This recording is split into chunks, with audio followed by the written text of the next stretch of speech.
Welcome to this special edition of the Powercat Podcast. Not just in audio form today, video, joined by Ryan Wallace. Of course, I'm Tim Fitzgerald, and quarterback Avery Johnson. Avery, let's just get started here. How is it being on campus and kind of starting this phase of your life? It's been a lot of fun so far. It's obviously taken a little bit of getting used to living the college life, but I mean, just kind of getting down here. I had a lot of help from the coaching staff and people like that, and obviously the older players. So they've made the transition smooth, and it's been a lot of fun so far. Any type of football things you're able to do already? Yes. So we've been lifting. We started lifting last week. So we had 4 lifts last week, a run, and then we've had a lift this week. Early this morning, we've been lifting in the early group, the mid-years. And we've been doing some captain practices, some 7-on-7, kind of team-led stuff, obviously, because the coaches can't be out there when we have the balls for NCAA rules. But on top of that, just kind of work on my own with some of the other players, some of the younger guys, just going in and getting in some work on our own. We have all the tools and all the stuff around us for us to get better. It's just whether or not we want to use it or not. So I've been trying to utilize that as much as I can since I've gotten down here. Along those same lines, Avery, for somebody that, isn't or has never been a student athlete at K-State, specifically with football, how far does that access go for you? I mean, do you feel like as a player, you guys have access to the veneer and the indoor? Is it, if you want to go up there at 3 a.m. and throw balls around or whatever, I mean, is it open to you? Definitely. I feel like they don't put a limit on when you want to work and what times those are, obviously. So, I mean, our key cards are set up to where at certain times the building locks, but I think that's just for safety reasons. So veneer is a little bit different. I don't know if we can necessarily get into veneer whenever we want, but I know that the indoor, I'm pretty sure if you want to go up there at 1 a.m. and put the code in and throw balls or run routes at 1 a.m, I'm pretty sure you're allowed to do that. But I also know they like to have the training staff in the office whenever we're doing any type of work, or if that's work on our own or different type of stuff like that, just so the players can stay as safe as possible. How daunting has the playbook been so far? Do you feel like you're at a point that you'd like to be at with it, or is it like your normal homework and then carving out a section of time each day to go through the playbook too? Yeah. So since I've gotten down here, I've met with Coach Buford like pretty much every day.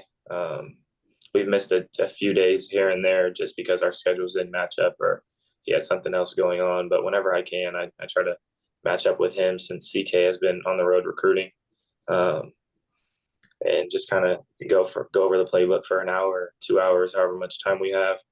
And he's been helping me a lot with that. And then I kind of take what he's provided to me and put in a little bit of extra studying time on my own. But the playbook up here isn't like any playbook I've been a part of. So it's definitely taken some time to learn it. But as long as I put in the time and put in the hours and do the right things, then I should have no problem learning it. One more thing from me, Fitz, that I'm curious about, if you don't mind. I'm more off the beaten path of football. Let's just talk college in general. What's kind of been the most fun part so far about just since you've been on campus? What are some highlights that, are kind of away from the football field? Yeah, so I've been to a couple of basketball games so far. I got a chance to go to that KU K-State basketball game, which is like no other game I've been to. Winning in overtime, especially against a team like KU, who is K-State's biggest rival, and beating them in what I guess you could say is their sport. And on the basketball court was crazy. Everybody rushed the court. Jerome Tang has definitely done great things with that program. So just being able to see that in person was crazy. And just being able to spend time with, some of these guys that I only got a chance to meet on the phone or text in group chats, just kind of being down here and be able to go through this process with them and being able to spend my days with them and weekends with them. I'm definitely building new friendships. So that's been a fun part of this journey as well. Well, Avery, we've kind of tricked you. I'm going to bring in another guest here.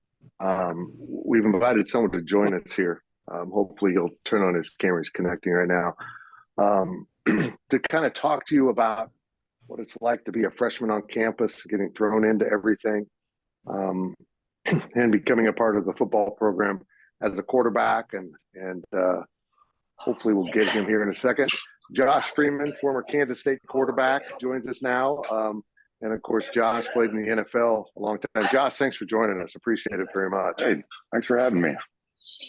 What kind of advice would you give a young quarterback that's showing up on campus? He's been here a couple of weeks.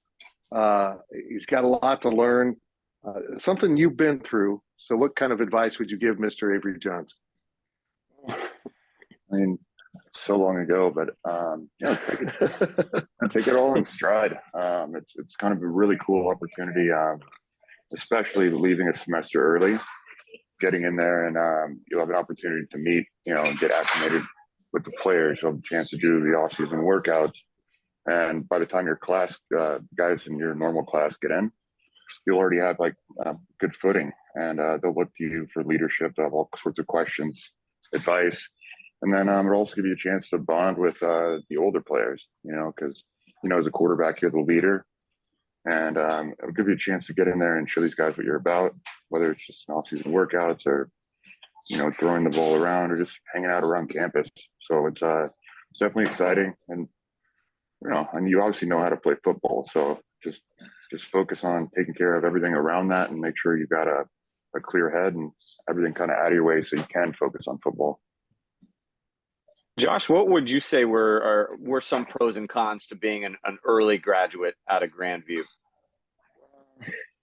Obviously you miss out on certain things from the high school experience, which wasn't really that big of a deal to me.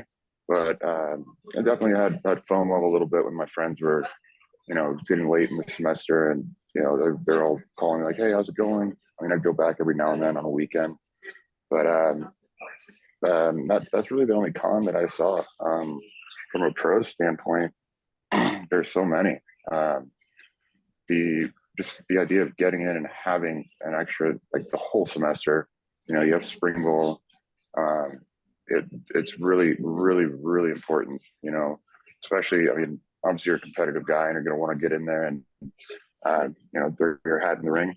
So it's important to get in there, start understanding the system, understanding the coaches, and then just kind of get acclimated entirely, because it's a big difference going from high school to college, and you'll find out real quick that you need structure in your life so you can take on your class schedule and also football schedule, because especially when it comes around to the season, time is in very short supply. Avery, I was going to ask you something here. We can bring Josh in together with this, but at Mays, you're the big man on campus, right? Well, now you come to K-State, and this is something Josh he was right there in these shoes, where he was the 4-star quarterback on campus when he showed up early too. Do you find yourself having to navigate the hallways a little different? And by hallways, I mean campus. That you're trying to just tell students, I'm trying to go to class here kind of thing, or for the most part, do people kind of leave you alone like you were back at Mays? For the most part, I get left alone. I've got approached a few times. I've taken a couple pictures, but most of that type of stuff kind of happens when I'm out and about off campus. If I go to the store, if I go get something to eat, and I see fans in Manhattan. But from the student standpoint, a little bit, but not too much. It's not too overwhelming. Most of the people just kind of say hi and keep going on, or say they're happy that I chose Kansas State. But for the most part, I don't get too bothered. Josh, is that something you just become numb to after a little bit, or how do you handle that? I wouldn't say numb, but it's definitely something that I think maybe the level that he's kind of elevated himself to, in his town, around campus, like high school campus, he's a recognizable figure, and now it's just going to be kind of magnified even that much more coming to college. And I mean, right now I don't know, I just remember kind of this time of year being kind of slow around campus. Basketball's going on. But I mean, once the weather starts warming up a little bit and the hype and excitement for football start, really coming back get turned back on, you'll see a lot more. I'm sure you're used to dealing with things like dealing with expectations, dealing with fans, but I don't know. There's nothing really like the appreciation from college girls. So it's the best. So I'm sure you'll enjoy that. But one thing about Manhattan, and I'm sure you already experienced this, is it's definitely a football school. This year they're doing great in basketball, but the fans are just quality people. We were passionate about the program and passionate about seeing you succeed. So I mean, never take that for granted, and just enjoy it. Enjoy every minute. Avery, when Josh came out of campus in 06, is that correct, buddy? It was expected that he would end up being the starting quarterback, and he was. You don't have that pressure on you with Will Howard around right now. What are the kind of things you're trying to accomplish here during this first semester on campus? So far, it's just been being able to learn the playbook, like we kind of talked about earlier. There's a lot of stuff that I have to learn before I can even show what I can do on the field. And also just hitting the weight room, trying to put on weight, get stronger, bigger, faster. And we have a great strength staff who's helping me develop my body in that way. And also just learning as much as I can from the guys that have been there. Just being able to have somebody like Will to be able to learn from, and just trying to be a sponge and learn as much from him as I can as possible, because he knows what it takes to be successful at the next level. He won a Big 12 championship last year. So if there's anything I can take from him, I'm obviously going to take it and use it to my advantage whenever I get a chance to see the field. Gosh, I believe you had Dylan around when you showed up, if I'm recalling correctly, the time frame here. But what do you look for from the veteran quarterbacks as a young quarterback coming in? Well, just kind of their way of, just like you said, it's good to take everything in like a sponge. And obviously, the older guys. I think there was Dylan Meyer was kind of the older guy that had probably the most experience, and I think it was Marcus Webb, Alan Everidge, Kevin Lapina, and I think that was our group. But really from Dylan, and Dylan, rest in peace. He was an amazing kind of leader. He's kind of the old soul sort of guy, but he just wanted everybody to have a great experience. He wanted everybody to learn and get better at football. And then he'd organize a bunch of just random parties. He was a great dude, but he was very inclusive in the way that he went about handling things and bringing in the new guys and developing relationships with them. And the big thing is like the playbook, because I mean, there's lots of different systems. You go from one system to another, and it's just being able to associate whatever the new play calls are with, philosophies or plays that you've run hundreds of times in your high school career. But having an older quarterback to look up to makes a world of difference, because there's so many things that go into being a quarterback and being a successful quarterback at that. Just pay attention to these guys, and obviously when the time comes to compete, do your thing, man. Show them what you got. But for the most part, yeah, just watch, because I mean, I kind of, not that I had the attitude of I know everything, but that's one of the dangers, especially being so highly touted. And I mean, the previous level, you were a master at it. You hit this level where you kind of did know everything and you kind of were the guy, but this is a whole new ball game, entirely different set of groups, different opponents, more complex schemes, and the guys you're playing against are a little better, So being able to just gather anything that can help you down the road from a guy that's already been out there and has already played and already had success, I think that's going to be really crucial to just pick up on the things that he shares with you, whether it's him doing it or you just observing and figuring out what he does successful and see how you can incorporate that into your day-to-day approach. Josh, I'll ask you one more thing here, and this might be a tough one to dilute it down to the spot that Avery's at, which is, having only been on campus for about a week, 2 weeks now. But, Avery aspires to be in your shoes as an NFL quarterback one day. And there's a distance between where he's at now and that time. But is there something looking back that you could, again, tell Avery now, or kind of put yourself back in his shoes, only, again, being on campus for about 2 weeks, that would help him for the NFL level? Again, there's a lot of things that he'll have to think about over the next couple of years and improve on and hone in on, but kind of diluting it down to one thing that he could at least start right now to prepare him for that. I would say just having an understanding and an appreciation for, the timer, like whatever the stands of time, the timer's already started, right? So every opportunity you get to study, there's nothing worse than uncertainty when you break the huddle and you're not quite exactly sure what you should do.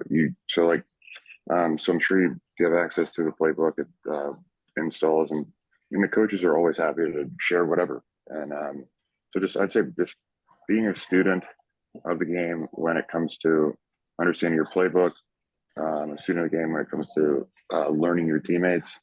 And then, dude, it's going to fly by. But if you just appreciate that on the front end going in, and you just grind, you work, you're always the most prepared guy. And then, like I said, the weight room is also very important.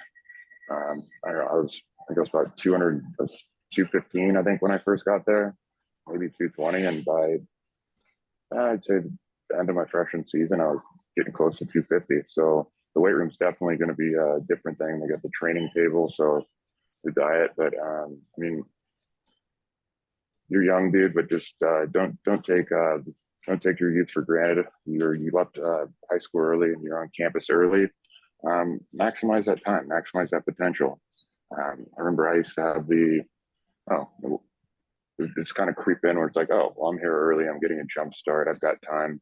But the time, before you know it, it's going to be the spring game, and right after that, it's like boom, you hop out, you get a little time to go home or do whatever, and then bam, you're right into that first training camp, and it happens just bang, bang, bang. And I'm sure you've been there 2 weeks. I mean, I wouldn't call it a dark 2 weeks, but I remember they put me in Haymaker Hall, and I think I was in there with just an engineering student who was just kind of a quirky dude, not a football guy. It was just kind of a funky experience, but it was a good experience because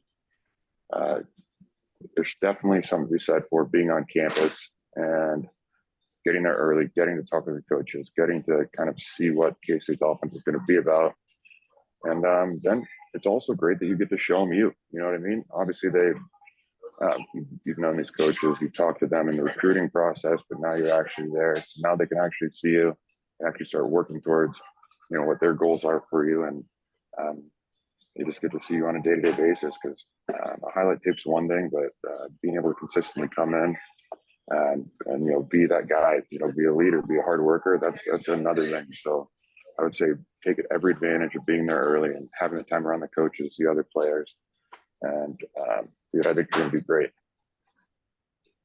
Avery, I need to ask, how different do those college workouts hit when you're in that weight room with the staff and they're getting after it? No, they're different. Yeah, it's different than anything I've been a part of. So I already know whenever we do these. So we haven't even started run and lift days. So whenever we have to run and lift on the same days, I can already tell those will be pretty tough. So, but yeah, I don't know how to put it into words. Have you puked yet? Like, is that a thing yet? No. I don't really puke like that. I've never puked before. Josh, what did you say about leg days? Oh no, I'm saying wait till you start the leg day. You start like the lift and the run days, and you have like a heavy leg day, and your legs are just shaking. You're already, you're going to be sore for the next 3 or 4 days, but then you got to go out and run. And then they call Friday RIP leg day. So oh yeah, we run stadiums and then we go do heavy squat. So we had to do these things called Tony Hawks, It was just like, in hindsight, talking to the coaches, it's like, all right, it makes sense. You got a bunch of like young dudes who, they want to go out and like have fun and party over the weekend or whatever. So they would absolutely crush us on Friday mornings. And then you kind of thought to yourself, like, I don't know if I want to go out or do anything on Saturday or Sunday. We did this thing called Tony Hawk's, where we literally every step in the stadium, we started on one end and you ran like 5 position groups and you ran up, all the way up, back around. You ran every single step in the stadium. And like towards the end, like probably the last quarter of it, there were guys like hiding behind trash cans and stuff, and guys were like cramping up and puking. It's just not fun, but it's good team building activity. But yeah, so that I do not miss the college weight room and conditioning experience. That was like a lot, but it was good, but it's gonna be fun. Josh, how much does it change when you get to the league, and do they just kind of expect you to take care of your business? You're a professional now and be in shape and do all those things? Yeah. You see like the emergence and these different like training facilities around the country. Like the one I went to was API, but I think it's called Exos now. Like guys kind of they go in and they train, just getting ready for camp. And then, so yeah, when it's like when you have OTAs and like kind of spring ball sort of action, you're not like, none of it's mandatory. The weight room's not mandatory, but if you have a weight room there, you obviously, most guys lift and after it. But yeah, they just want you ready by the time you report for training camp. So guys do it different ways. Some guys are in there quite a bit. Other guys will go out to California or Florida or wherever their home base is, and they'll just kind of train on their own and come in and just be in shape when it's time to go. To be honest, it's definitely on the player more so than the strength coach, because if you come back and you're not in shape and you don't have a massive contract and you're not truly invaluable to the team, you're gone. You know what I mean? So it's more on just the players. College, there's more of it's more of like a team building, like camaraderie experience where they literally try. It's like, it's sadistic, dude. They try to put you through the most crazy stuff. It doesn't necessarily relate to football per se, but it does relate to mental toughness and, having to lean on each other and push each other to get through some of these workouts. Josh, let me ask you, I think you were, now that you and Avery know each other, maybe when you come back to K-State, you'll have some familiarity there. Correct me if I'm wrong, was there maybe a chance that you were going to come back this last season to maybe open the door, and that fell through, but maybe that'll be on the table again this year? Yeah, that was something that, we discussed, and kind of a lot of schedule shuffling, and but yeah, this year I definitely want to. I'm heading up there, I want to say February 21st for a basketball game. I'm going to get up there and check it out. But yeah, I'm definitely looking forward to getting back to more football games, because it's been kind of, when you had the whole pandemic thing, and everything's just kind of been, I don't know, I'm going to say discombobulated, but just everything kind of a little out of sorts, schedule wise. But yeah, definitely going to make it back up. Looking forward to catching Avery in action. Maybe come up to the spring game, see it get going. But I'm definitely excited about K-State football. Avery, let's start with you, and we can kind of end with this, and we'll start with you and then go to Josh. Super Bowl pick and why? Chiefs, because they have the best player in the world on their team. I agree. Yeah, I think Chiefs by $1 billion, baby. Let's go. It's gonna be. In all honesty, I was surprised about the NFC Championship outcome game. I wonder, like, they've literally blown out all their opponents. The Eagles, or I guess they're both their opponents. They blew out the Giants and they blew out the Niners, which is kind of a shock. But I think the Chiefs are all around a better built team. I think Eagles might have the edge in defense, but I think the Chiefs, like you said, they've got the best player on the field anywhere at any given time in Patrick Mahomes. And then you got a supporting cast. I was pleasantly surprised with the defense and the D-line yesterday, how they stepped up, got hits on Burrow. I think they held them to like negative yards, or not negative yards, like 0 yards for the first quarter. And yeah, dude, there's nothing like, and like I never played for the Chiefs. That's my one big NFL. It wasn't a regret. It just never really happened. but I love seeing them win. You know, I grew up in Kansas City. I grew up as a massive Chiefs fan, so I pick the Chiefs as well. Well, guys, I appreciate it very much. Josh, I'm glad to hear you're kind of reconnecting a little bit with Kansas State. You're a valuable part of the Kansas State football history. So anything we can do to help facilitate, we're in. We'll help you out. Avery, welcome to K-State. You're the first generation to get to use that indoor facility throughout your career. Josh will be kind of blown away by it. It's pretty amazing, isn't it? I'm definitely excited. Avery, I'm excited for you and excited about you, man. Looking forward to see what you get going, and it's going to be cool, man. Enjoy the ride. Thanks. That'll do it for this podcast. We appreciate you listening to this edition of the Powercat Podcast with Ryan Wallace, Josh Freeman, Avery Johnson. I'm Fitz. We'll talk to you real soon.